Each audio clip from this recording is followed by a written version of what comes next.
Hi YouTube, Engineer Boy 100. Today's video is going to be a preventative maintenance video. I'm going to be removing, re-greasing, and reinstalling the rear bearings on my 1994 Toyota Corolla station wagon 1.8 70 FE engine. One of my most favorite cars on earth. Yeah, that's right, you heard it. More than the Porsche and the Beamer, I love this Toyota Corolla 70 FE 1.8. This is my favorite car. I'd sell all the others before I sold this one. But today we're going to do some preventative maintenance on the rear bearings.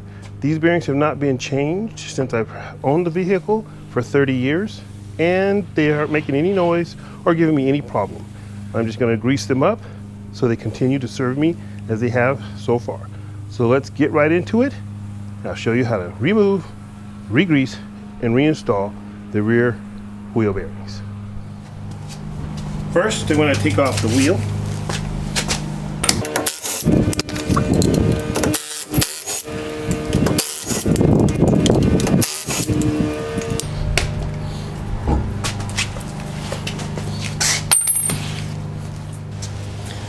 Next, I'm going to remove the brake drum.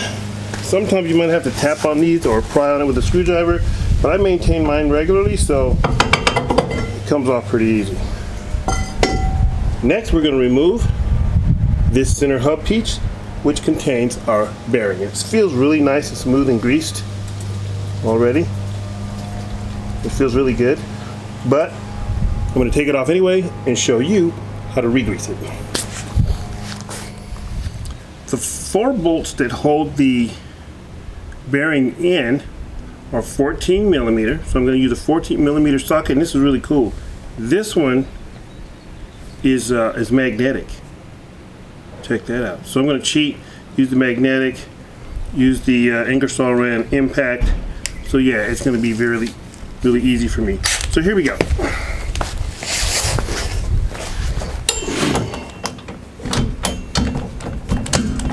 I just love cool tools. Takes it out, and there you go. Look at that piece. This takes it out so well you can't hardly get it off. And down we go. We just rotate this bigger hole, line it up, and didn't take it off quite enough. And here's the second one. It's as easy as that. 2 more, and the bearing hub assembly should come right out, and I'll show you how to grease it.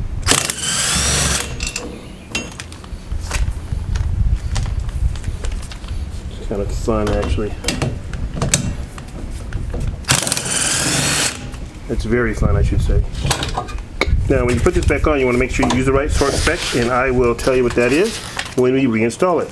But I'm looking here, and my grease is very, it looks good, actually. The bearing does not look bad at all.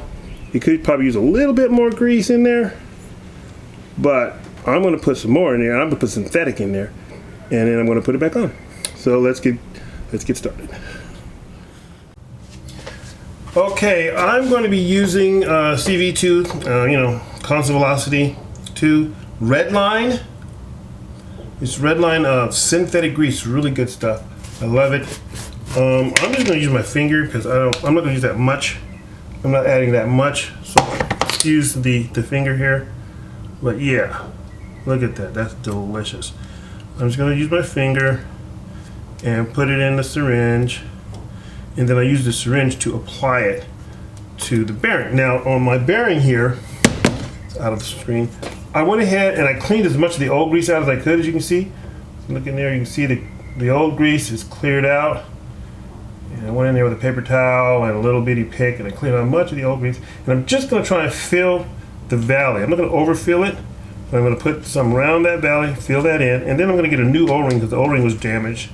Probably have to make one, put it in there, and then just reinstall it.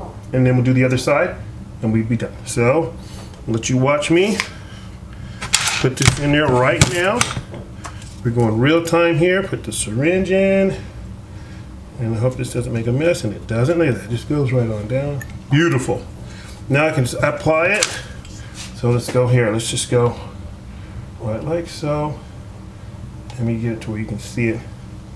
And I'm just gonna just go around like that.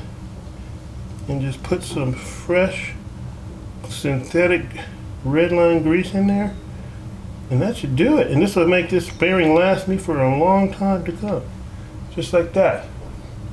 There we go. So now all I have to do is get a gasket and reinstall it. Alright, I found a couple of gaskets. They're not exactly the right size. In fact, they're a little bit too big. You can see they don't quite fit down off in there. So I'm just going to cut them in half, right around like that. Cut it in half, put them down off in there. They're just for sealing out moisture and keeping, you know, water from getting in your bearings. So I'm going to cut those two in half because I'm going to do both sides and reinstall it.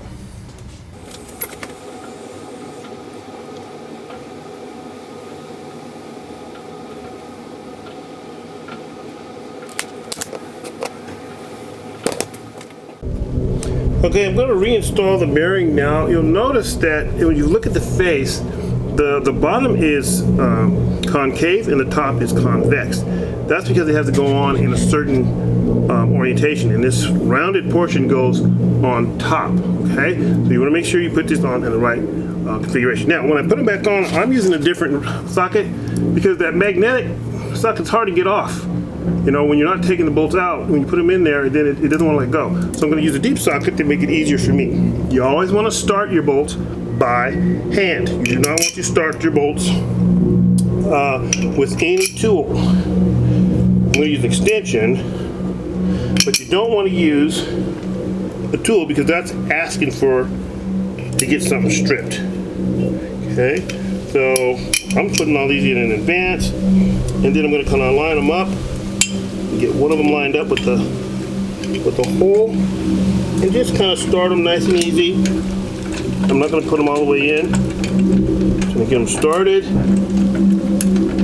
and then I will torque them to spec, and I'll go look up the torque. I haven't looked it up yet, and then I'll tell you what that is as soon as I know. I think it's like 75 foot-pounds, but I'm not sure, so I'm going to go and look it up. And started. Yeah. Then I'm just going to go ahead and snug them up. Get in there, buddy.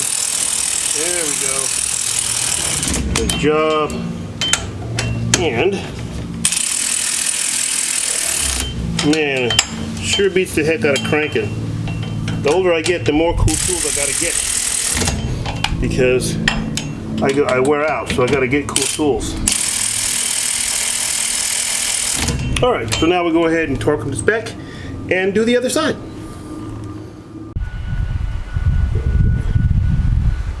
So I wasn't able to find it in my book, but I did find right here online, ToyotaNation.com, 59 foot-pounds. So we're going to go with that.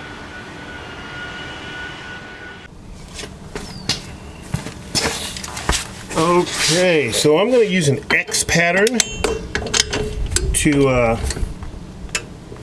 yeah, it feels about right. Yeah, that feels about right. When I do these torques and stuff, they have to make sense, and I'm looking at the size of these bolts, okay? Yeah, I'm doing an X pattern across like that, but I'm looking at the size of these bolts, and I'm looking at the torque spec that I found, and it makes sense because these lug bolts are a little bigger than those, and they're 76. And these being 59, that makes sense. So I'm going to go across to this other one. Okay, and I also have a good feel for what it should feel like for something about that size without breaking it off, you know, or it's not quite tight enough. You sure don't want this coming off on the freeway, right? So, see, that feels about right. Then I'll do it again just to make sure nothing wasn't quite seated right. I'll get a click out of each one. Cross here. I'll cross over to here. Very nice. We'll go up. Okay, and then we'll do the last one down on the bottom. And I actually set my torque to 60 so it was easier for me to see, and I did get a little bit of a turn out of that. So that's how you do it. And this bearing has been re-greased. We'll do the other side and go for a drive. So that's how you re-grease your bearings for preventative maintenance, and it's quite easy. Thank you for watching, and have a nice day.